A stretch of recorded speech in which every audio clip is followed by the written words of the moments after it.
ने अपनी नाकाबिलियत का परिचय दिया। जो ऊंची ऊंची डींगे हाका करते थे उसकी अब पोल खुल चुकी है और इसके कई कारण हैं जो मैं ऐसा कह रहा हूं। नंबर एक, वॉर ऑन टेरर का नारा लगाकर हम गए तो थे पाकिस्तान को सबक सिखाने, लेकिन सबक सिखाते सिखाते उसके बीच में ही सुलह हो जाती है। क्यों? किसी को एग्जैक्टली पता नहीं, स्पेकुलेशन हो रहा है, लेकिन सुलह कराई किसने? पाकिस्तानी टेरर के लॉन्ग टाइम फंडर अमेरिका ने। तो डिप्लोमेटिक जीत भारत की नहीं हुई, डिप्लोमेटिक जीत अमेरिका की हुई है और अब वो पूरे दुनिया भर में इसका ढिंढोरा पीट रहे हैं। लेकिन इससे भी ज्यादा प्रॉब्लमैटिक कि भाई शर्म की बात है कि इतना बड़ा हमारा देश है, इतनी बड़ी हमारी फौज है, लेकिन सीज फायर की घोषणा भारत ने नहीं, या फिर इवन पाकिस्तान ने नहीं, अमेरिका ने घोषणा की।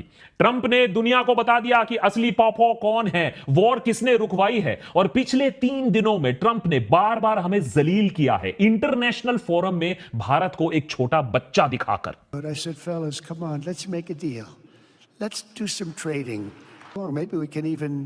Get them together a little bit, Marco, where they go out and have a nice dinner together. Wouldn't that be nice? इतनी जलालत, एक ही हफ्ते में हम विश्व गुरु से नीचे गिरकर ऐसी एक देश की श्रेणी में आ गए हैं जिसे पोपो की दरकार होती है अपने झगड़े सुलझाने के लिए। भारत ना हुआ बुर्किना फासो बना दिया जयशंकर जी ने।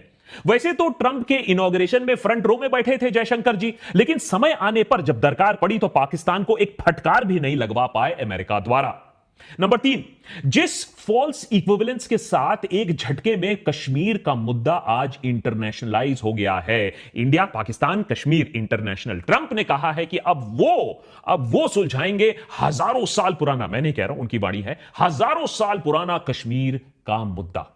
बात इतनी बिगड़ गई कि इंडिया को प्रेस कॉन्फ्रेंस करके एमईए को बोलना पड़ा कि कश्मीर मीडिएशन में जो प्रस्ताव ट्रंप दे रहे हैं हम उसे रिजेक्ट करते हैं, हम उसे ठुकरा रहे हैं, क्योंकि भारत ने कभी भी थर्ड पार्टी मीडिएशन अलाउ नहीं किया है कश्मीर के मुद्दे पर। लेकिन पाकिस्तान इस प्रस्ताव पर इसको दबोचेगा और इसको खूब इंटरनेशनली उछालेगा।